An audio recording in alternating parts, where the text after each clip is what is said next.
Greetings, friends, and welcome back to another episode of the Nerd Variety Podcast. I am your host, Hannah, and I am joined by my other hosts, Hunter. Hi. And Josh. Hey. Hey. What's up? Hey. We're all back again.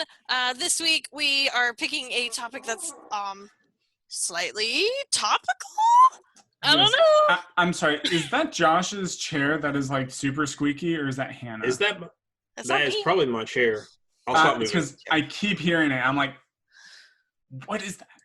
Not me. It Although was me. apologies My in chair. advance if you heard my cat. She's been really annoying recently. Yeah. But we're talking about something today that's a little bit topical. We're going to be talking about apocalypse media.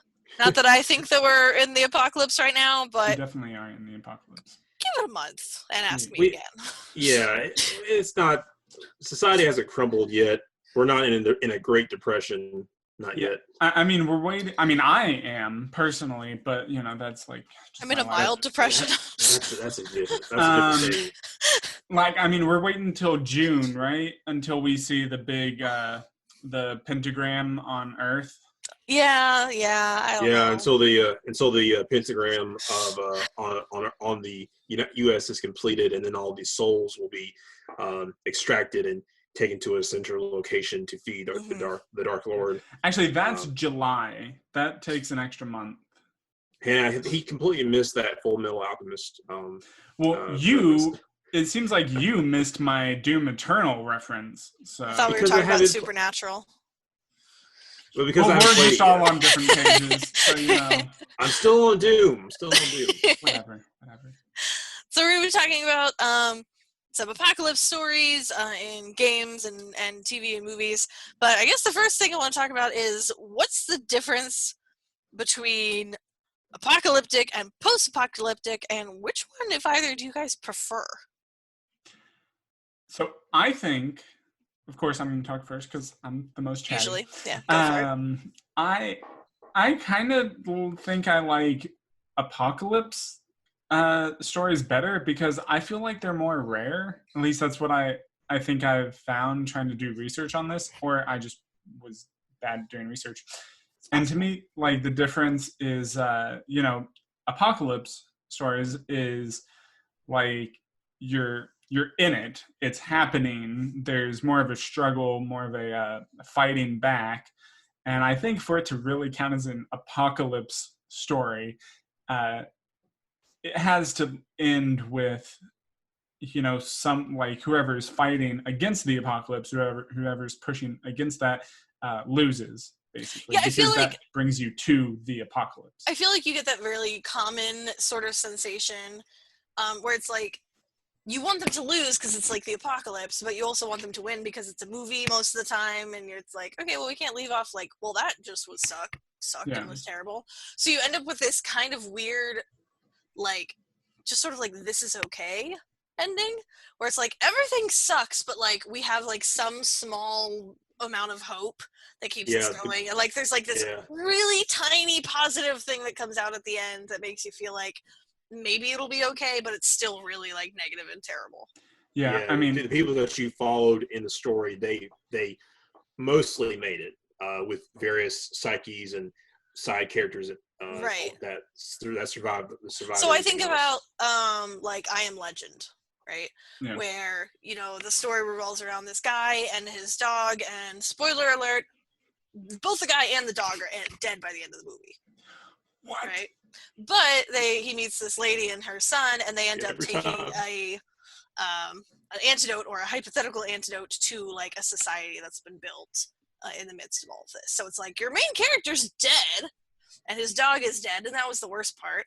It is. I mean, who cares if the guy dies, but right, the dog died? died? The dog died, but like there is still this amount of hope. He had to kill the dog. I know. Oh, that seems so heart-wrenching. If you ever are in a situation where you have to kill a dog, I'm not going to say kill yourself first, because that's bad, but just make someone else do it. We had to kill an animal not too long ago at my house, and it was terrible. Like, It wasn't a pet, but it was like, okay, this is kind of getting off topic, but my sister's cat, like, maimed a bird. And cats are okay. Yeah. No, we didn't kill the cat. We had to kill the bird, and it was terrible because it didn't work the first time, and it was it was not good. No. Yeah, there was a little songbird. So sad. Anyway, we did save a bunny last week though, so that was good. Okay. That evens out then. A life for a life. We're doing fine. Yeah. Yeah. Oh no, here's the cat. Yeah, but I think it's interesting because it might be one of the few genres where you do end up with that like really kind of conflicting emotional feeling at the end, where like everything is terrible, but maybe not everything is terrible. Yeah. Yeah, it's just like you take a lot of hits, but you still kind of enjoy the ride or enjoy the gradual like fall of the house of cards or the Jenga tower. Right. It's like, man, it fell. It all solid pieces now. Well, I mean, and you know that's a good point because one thing that I was going to say for you know what apocalypse versus post-apocalypse is that like apocalypse is you're basically that's my understanding or my interpretation is that is usually the ending or destruction usually of like a civilization and like society as you know it, and then post-apocalypse is usually dealing with that and almost always creating like a new kind of civilization for the state of the world after everything has ended. So this kind of leads into my next question, which I feel like is maybe like the third stage in the evolution there. So I would say maybe it would tend to go in terms of like apocalypse, post-apocalypse, and then you end up with the dystopian genre, which I feel like is frequently like the aftermath of the post-apocalypse, where it's like we've created this new society, but there's something wrong with it. I feel like, and it's almost always in a dystopian kind of story, almost always the result of an apocalypse. I feel. Yeah, and I guess I can see that. I think maybe almost always. I'd have to do more research on that specifically, but not always. In my from some examples I'm thinking of, but what are you thinking of? Well, I'm thinking like the first thing that came to my mind was Wolfenstein, which it's not really.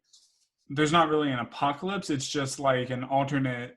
It's like a what if the Nazis won World War II. So that's not really apocalypse, but it's. I mean, you know, it is, but it's not like the destruction of like all life. Yeah, so it's kind of to me also like the one that comes to mind for me is the Hunger Games, where it's like it wasn't the apocalypse, but it was like a huge war, and the world that you see at the beginning of the books and the movies is a result of the aftermath of that war. Yeah.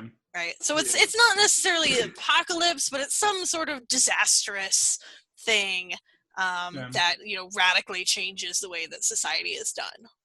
Yeah. I feel like some kind of natural disaster or some explosion a nuclear explosion that went off, like some kind of accidental explosion or experiment gone wrong, like a virus or a zombie outbreak.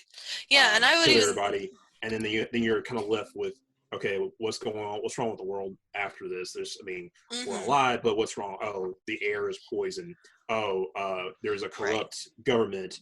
Oh, there are bandits and wild animals running loose, and we have to figure out how to. Yeah, and I would even say that like The Walking Dead in the later seasons seems like it could even be close to like a dystopian kind of thing, except dystopia comes from like utopia, and it's clearly not a utopia, right? It's not like designed to be perfect, but there's something wrong. But it's actually not like that far off, because it's like we have these societies that we're trying to be rebuild, but like just none of them are working. Well, again, like I would consider the later seasons of Walking Dead to be more post-apocalyptic, whereas a lot of most of the seasons I would think are apocalyptic. Or apocalypse. But I do feel like there's a logical progression through like apocalypse, post-apocalypse, dystopia, like down the line somewhere. Yeah. The Walking Dead's like broken up. Fear the Walking Dead takes place like right as the apocalypse is breaking out, and shows a little more of it than I think the actual Walking Dead show. So you see like this family that's surviving from the start of it to like the middle. I know they're in like season 5 right now. They just ended season 5, so they're kind of like somewhere in the middle of it. And then The Walking Dead takes place probably like somewhere near the whenever Rick goes into his coma, between Rick going into his coma, waking up, and then like 10 years later now. Well, Rick waking up from his coma. It was yeah, basically. It's actually been. And then there's that new show. That show I mentioned. Yeah. Yeah, but they fast forward in future seasons. I think it's in season 9. The last season, spoiler alert. Yeah, they jump forward about 6 years or so. But there's a new show coming out, Walking Dead World Beyond, where they're going to show what happened 10 years, show the world 10 years later. So that'll be a little more dystopian than, post-apocalyptic. Yeah. But I mean, to me, like, post-apocalyptic isn't, like, to me, I don't think, like, I agree that it can and many times does go from, apocalypse to post-apocalypse to dystopia, but I don't think it always does. No, I don't think it always does. Like, again, a couple that I'm thinking of, very different time periods, though, like The Last of Us, even though most of that game is post-apocalypse, like you see the apocalypse at the beginning of the game and then you cut to like 20 years later or something, and it's still more of a post-apocalypse world, I would say, because they don't really have the good semblance of society yet. But I feel like maybe that's the difference. Yeah. Is like post-apocalyptic, I would say, is, I don't know, more surrounding like continued survival, and dystopian is more about like society as a whole. I feel like might be where you could draw the line, but I think that if we've learned anything in our conversations about genres is that the lines are very blurry. Yeah. But and then the other one that came to my mind was Horizon Zero Dawn, which I don't know how much you guys are aware of that, but it's like, there's basically the apocalypse, and then like thousands of years later or something, that's when it takes place, and basically human civilization has, like, you have this really advanced technology. It's like this super intelligent AI, and it's like all the wildlife, you get like animal versions of, or robot versions of animals, so they're all AI and all that, but everything else, like the humans, they're in like these tribes, and they're scavenging, like they're making armor and weapons from what they hunt and kill, so it's more of a like caveman era, whatever, type civilization in that sense, but of course it's thousands of years after the apocalypse, so that I don't tend to think of as dystopian, but again, that's still post-apocalyptic. Right. And again, that's in my opinion. But. Yeah. I just wanted to talk about it because I was looking for like post-apocalyptic movies, and a couple came up that I'm like, is that really post-apocalyptic though? So like The Hunger Games and Maze Runner, things like that. It's like, that's not, is it? Yeah. I don't know. So. And those are just like the young adults I come with. Yeah, because they just kind of focus on like the mission. Without talking too much about the world. They try not to talk too much about the world. Just kind of like those characters' stories and where they go. But, I mean, Hunger Games does go into them trying to change things to a more. I mean, I feel like they're in a dystopian world. Yeah, they definitely. Yeah, they definitely are closer to a dystopian. But again, I feel like it's just sort of like a scale. Yeah. I will put I Am Legend closer to post-apocalyptic. Sure, but I could totally imagine, like I said, that woman and her child going into that new built society, and all of a sudden you have a part 2 that's dystopian, but it's like the same universe. Exactly. Right, so I feel like there is a progression. Yeah, and then Maze Runner, I'm just not very familiar with. I know there was some kind of thing called the flare, and it caused this, I guess, this evil head, this evil leadership to take over. I don't know. So yeah, it's and I don't know as much about it either. I got like halfway through the first audiobook, and then coronavirus happened, and I stopped reading or listening to books. But Yeah, it seems like basically there was sort of a cataclysmic event, and therefore there was like this new faction of government essentially that happened because of that. New World So it's Order. essentially. So it's kind of playing in that weird middle ground of post-apocalyptic and dystopian. Yeah. Josh, we never heard from you. Which you prefer? I guess now we have 3 genres. But which do you prefer out of all of them? Let's see. I do like post-apocalyptic because it's just like, oh, how are these people surviving? What are their mentalities like? Now versus what they were before the apocalypse. How did surviving change them, and how are they contributing to like growing to making things better instead of being selfish or being defeated. Yeah, So I would say post-apocalyptic has a lot of potential. Yeah, I would say like in general, I feel like apocalyptic stuff is more about surviving, and post-apocalyptic is more about adapting.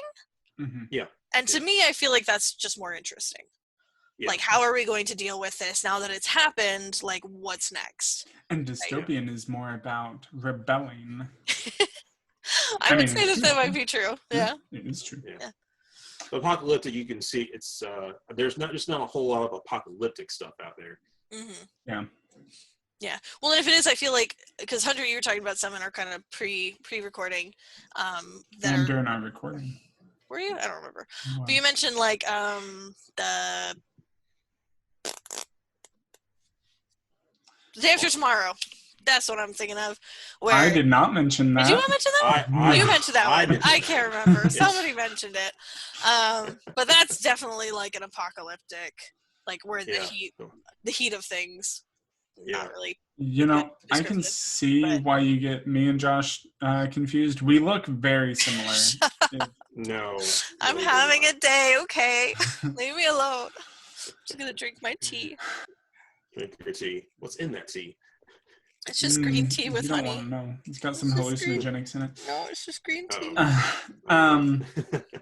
Well, actually, I was thinking earlier as well, and it could just be because this is what I've been indulging in a lot lately, but I feel like Star Wars has a lot of all of that in different places, but because it takes place in like a galaxy, it's on different scales for each thing. Like obviously there was an apocalypse for Alderaan. It didn't last very long. No, it didn't. Taurus in the Old Republic specifically has that apocalyptic and then post-apocalyptic phase. I'm not sure if you're familiar with that. It's in Knights of the Old Republic 1. You're on Taurus for a little bit, then it gets like destroyed, and then you have like by the time the Old Republic comes around, you're still seeing like the remnants of the world and how they're trying to rebuild and everything. Mm-hmm. But then you also have, of course, like the dystopian society. I feel like that one's the most obvious. Yeah, because that was in the original trilogy. Mm-hmm. And you have all that. So yeah, I was fascinated because I was doing some research and I looked up like best apocalyptic, post-apocalyptic movies, and I was fascinated by like 4 that I came up with that I'm pretty familiar with and am a big fan of, but are in very different genres. Yeah. So like within this post-apocalyptic umbrella, there's a lot of variety you can have. So I thought of Zombieland and Warm Bodies, which I kind of paired together. Yeah. I do like Zombieland. Yeah. Well, Zombieland is especially like, I would say, just fully a comedy, right? Oh, yeah. Where Warm Bodies actually throws in like a romance element to it, and it's very strange, but I love it. Yeah. Its main point, isn't it? It's like half its point. It is, yeah. I mean, I would call it, the two sides being Warm Bodies is romantic comedy. Mm-hmm. Yeah, it's a rom-com. But then Zombieland is action comedy. Sure. Exactly. You guys made like weird expressions with Warm Bodies. I'm guessing you guys weren't fans. I saw it, and it was a decent movie. It's just weird, but it was like I would watch it again. But I only saw it once. It was different. I I would not ever go and say like it was a great movie, but I feel like it was quality entertainment. It was a fun movie. I enjoyed it. I think it's really stupid, but sometimes it's nice. Yeah, strangely, every once in a while, I'll just randomly think of random parts from it. I don't know why. It's just weird. It was funny. But I think part of it was it didn't take itself too seriously, and that was really important. Because if it took itself too seriously, it would have been completely terrible. But it kind of knew it was ridiculous, and that's why it was good. Or if it took itself seriously, it's very possible it would have ended on the side of so bad it's good. Possibly. Yeah. I prefer self-aware movies though, where it's like we know it's terrible and we're doing it anyway. I'm like, all right, I respect that. Yeah, don't think too much about it. It's just just follow this train where it goes. Yeah. But those are definitely like on the comedy side of things, and then I Am Legend is definitely like a really sort of dark, serious sort of thing. Yeah. And then one that I totally didn't think about, but I saw it on the list and I was like, that's a fascinating point, is WALL-E. Yeah. And I'm like, oh yeah, that's post-apocalyptic, essentially. Like it wasn't kind of dystopian. Yeah, there wasn't like a sure cataclysmic event, but like the world has ended. Yeah. I'm pretty sure it was. Is that Disney's only like post-apocalyptic movie? I'm sure it's not. I'd have to think, but well, no, especially not now with all the stuff that they have. Like, because I was also looking at a list, like Endgame and Infinity War. Those are definitely apocalyptic and post-apocalyptic. That's not Disney. I don't. It is. That's it's what I'm saying. It's not Disney, but it's not a Disney. Again, that's what I'm saying. It depends on what you mean. It's Disney. Marvel. It's not the same thing. Have we had an episode on Disney? No, but we probably should. Write that down as my next topic. Okay. Next topic is Disney. And maybe Disney will sponsors. That would be, first of all, totally unrealistic, but also awesome. Disney, give us money. Disney, give us free stuff. Yeah, I don't think so. Disney give us free stuff. Nintendo, give me free stuff. Yeah. I wouldn't. I'm thinking of just WALL-E. I can't think of any other ones that. Yeah, I feel like there's something, but I cannot. Like, I can't put my finger on it. Yeah. Again, like, yeah. I have no idea. Yeah. Well, but I think it's interesting the variety of genre that you can create with that same sort of the world has ended, what now kind of situation. Yeah. So. And actually, I wasn't going to mention these, but if we're talking about comedy apocalypse too, one for sure. Actually, one I couldn't remember if it ended with apocalypse, like the apocalypse or post-apocalypse, was The World's End. The World's End. Yeah, that was the one. Like it was the last of that trilogy. With Shaun of the Dead, Hot Fuzz, and The World's End. That would be the only one I haven't seen then. Oh. Well, I've seen Shaun of the Dead and Hot Fuzz. Also, probably just because I think they have similar names. I want to say they're released around the same time, but they don't really have much in common. But another one that I tend to think of is This Is the End. I don't know if you guys have seen that. It's a really stupid movie. Yeah, it's the guy. All the comedy actors like James Franco and his crew all play themselves in a movie where they are trying to survive the end of the world. Okay. Yeah. And Channing Tatum is like a sex slave, basically. It's weird. Yeah. And Emma Watson is wonderful in that. I kind of want to see this now. And then Michael, I always remember. Is it wonderfully terrible? Yeah. That's what I've heard. I need to watch it all the way through. What's it called? This Is the End? This is the end. This is the end, yeah. Brace yourself for the, near the end of the movie, there's a giant demon with his really large, thing between his legs. I have been warned. Yes. Yeah. Also, it's like my favorite version of Michael Cera doing Michael Cera. He is just the biggest douche. Okay. He is. But you got to give him credit for taking it in stride. I wanted to talk briefly Mercy. about specifically apocalypse games, because I feel like games are more likely to be set during the apocalypse than like afterward. See, I was Yeah. feeling not, but No? again, I don't know. Maybe it's just I don't play a lot of them. Well, I feel like it's because it might be because it's more action oriented, and like a survival game is a really common sort of thing. Yeah. But like a game where it's like, oh shoot, like I need to, harvest parts from this thing and make another thing because like this is useless to me now and I gotta do this, is like not, I feel like, as appreciated of a genre of game. This sort of like foraging, I don't know, Minecraft I guess technically could be post-apocalyptic depending on what lore you believe, but Ark is post-apocalyptic, right? Ark? What? Yeah, isn't that? I don't know. It could be. But you have games where, like, I think like Resident Evil is, you have these survival games where you are trying to survive like a cataclysm or an outbreak, and you're trying to survive and get to a point where you can be safe, quote unquote. And I don't know. As without really, but that's all you really get. It's not really focusing on like the apocalypse itself too much. Yeah, I guess that's fair.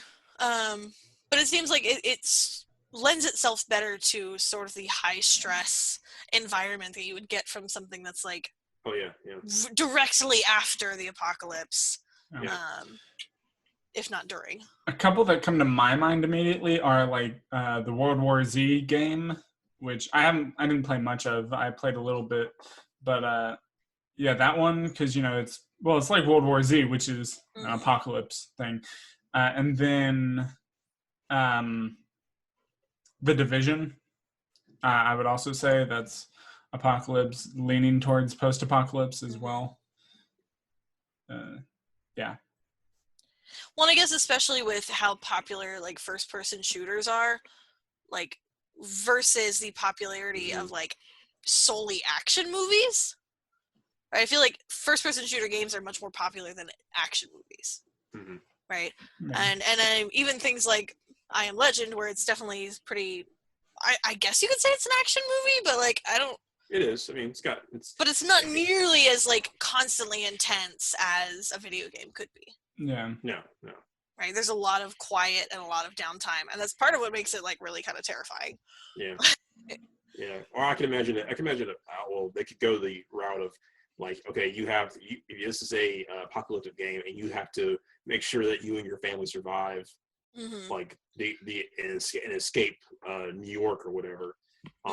Deal with all the stuff that comes with an apocalypse or the world ending, via like crazy people, or falling buildings, or just having to salvage something, or hotwire a car.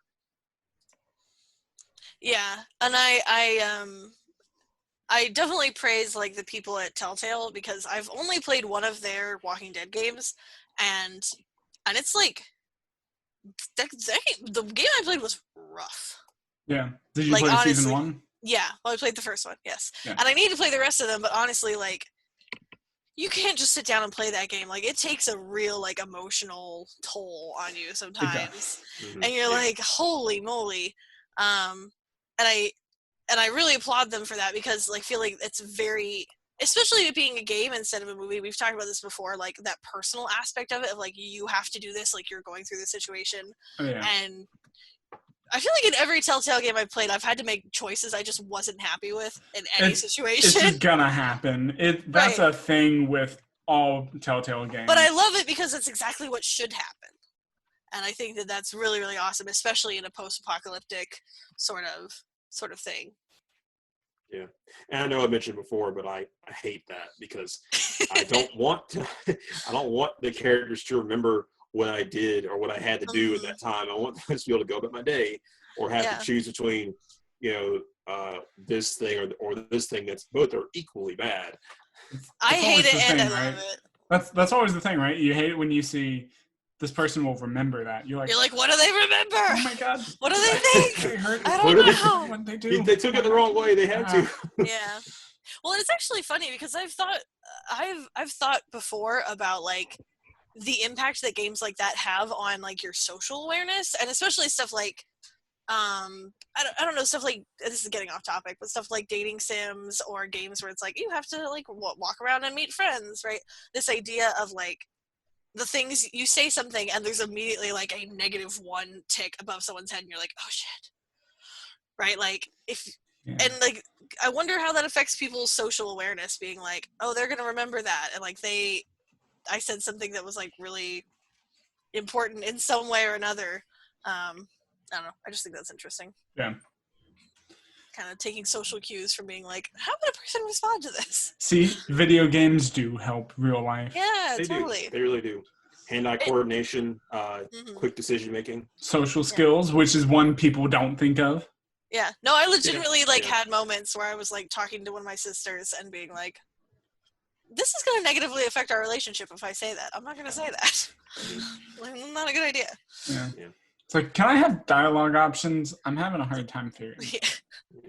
Yeah. But I appreciate, and I'll say again, I love and hate the fact that like in the Telltale games, they give you these situations that are like so painful, but it's painful because like that's what you would actually have to deal with in that situation. Yeah. Yep. And it's really amazing that they like encapsulate that anxiety.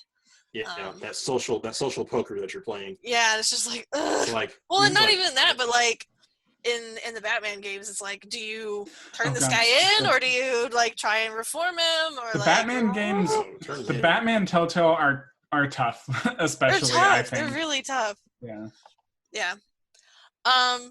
So my kind of final question here is, why are we drawn to this kind of story, these post-apocalyptic, because I took a class one time when the entire thing we talked about was monsters and like where our fears come from, right? So our fears of like the monster Jack the Ripper, or kind of like the personification of him in games and stuff, comes from this fear of like these overpopulated cities and like this kind of hazy like London is kind of like the image that you get, where it's like you don't know what's around the corner. But then there's also like games that play on your fears of like the great outdoors and things like Slender Man, and it's like it could be anywhere, right? But like, what is it that it makes this kind of thing so appealing to watch?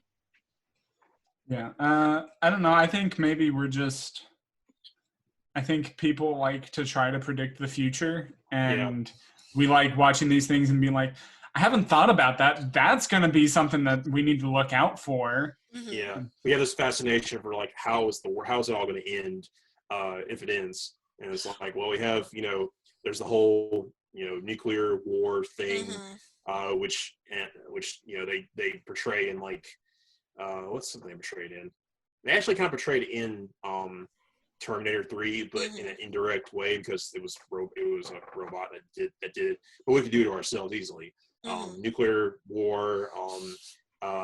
2012 had a doomsday prophecy that the world's going to implode on itself, or of course we have the common one is a zombie outbreak or a viral outbreak. So it sounds like basically we are as our technology progresses, finding more ways that we could accidentally kill ourselves. I think so. Yeah. Or what could still get us, even though we've come so far. Well, and especially when you talk about Endgame, I wonder if like an alien will come out and snap his fingers after collecting 5 unstoppable gems. Kind of like this idea that we're kind of suffering from an overpopulation problem right now. It's okay. We're working on it. Oh no. No, but in most of these stories, you're learning about like what the world is like when you have half the population or less, right? Yeah, which I would love to see. I'd love to see like an expanded like series of like that 5 years, because they just kind of gloss over it in games. Like 5 years, everyone's sad and there's a lot of people died. Sad. Yeah, but remember, there would have been like a lot more like chaos that ensued, and I feel like there would have been more to it. But didn't Spider-Man Homecoming take place during that time? No. Homecoming took place right after Civil War. Yeah, but Far From Home it took place 8 years after Civil War. No, that's a timeline issue. It is an interesting point though, because we talked last week about in a completely different context. We talked about the five stages of grief. Yeah, in right? Majora's Mask. Yeah. Yeah. And it's like Also, Apocalypse movie true or game. Yeah. but it's Yeah. like, did they really like not get through all these steps in like 5 years? Like you'd think that 5 years later they would have like gotten their butts into action and like started trying to get back together, like get the world back together. I mean, they were. Yeah. They were trying to do stuff. Or were they so busy with like getting everything kind of semi-stable to then realize that we lost and we're not getting everything everything can't go back the way it was. Yeah. Plus they had an entire still kind of like galaxy to deal with, or maybe universe. I don't know. Yeah. Yeah. Like remember, Captain Marvel's like, yeah, this isn't just happening on Earth. This is happening everywhere, and I got to deal with all of that. Mm-hmm. Yeah. Yeah. Yeah, but when you guys are like, yeah, they're just sad now. It's like, that was like stage 3 or something. Like, we're not past this. Nope. 5 stages of grief. Nope. And I mean, I guess it would be hard if you're like constantly reminded of it, but. Yeah. But still, Disney make an expanded series about the 5 years between Infinity War and Endgame, please. Yeah, that'd be really cool. That'd be really interesting. Yeah. All right, well, any honorable mentions, anything that we wanted to mention but didn't get to? Well, also because I've been playing through it recently, actually for the last year or so, probably. I'm really slow with games sometimes. Quantum Break is kind of like that sort of thing. It's like, there's this whole time thing, and essentially time is breaking, so you have to go through all this stuff to try to save it. But yeah. One of the ones that I actually just remembered today that I really enjoyed, and there were like 2 or 3 seasons. I don't remember how many seasons there were, but then it just kind of ended, and everyone was like, "What the heck?" And then they picked it up again for a final like half season, but it didn't really resolve itself well. So if you're gonna watch it, know that. But otherwise, it was pretty good. Was Jericho? Yeah, I remember hearing that one. Which so it's essentially there's like a nuclear attack on the United States, and Denver is one of the cities hit by a nuke. And this takes place in like a town pretty far away, but they have to deal with like fallout and then just sort of like society afterwards, and like, what does that look like, and what do we do, and we can't contact the government, and is there anybody there, kind of thing. And it was done really well. Yeah. Speaking of which, Fallout is post-apocalypse. Yeah, and I want to recommend for apocalyptic movies, War of the Worlds, 2005 with Tom Cruise. 2012, it's insane, but it's pretty accurate. It was fun for its time, and then of course it's not a really good one, but Day After Tomorrow, it's probably the worst of the 3. But, I was like obsessed with that movie when I was in middle school. I don't know why. God, it was so dumb. But it's an interesting watch for middle school, at least. Yeah. If you're looking for a great terrible movie, Day After Tomorrow is Yeah. Okay. It's a good bad time. Yeah. All right, well, that's pretty much it for today. What are we doing next week? Josh? Me? Josh. It's on the schedule. All right. I guess we'll get back to you. Yeah. Yeah, you will. Until then, nerd out, everybody. See you next time. See you guys.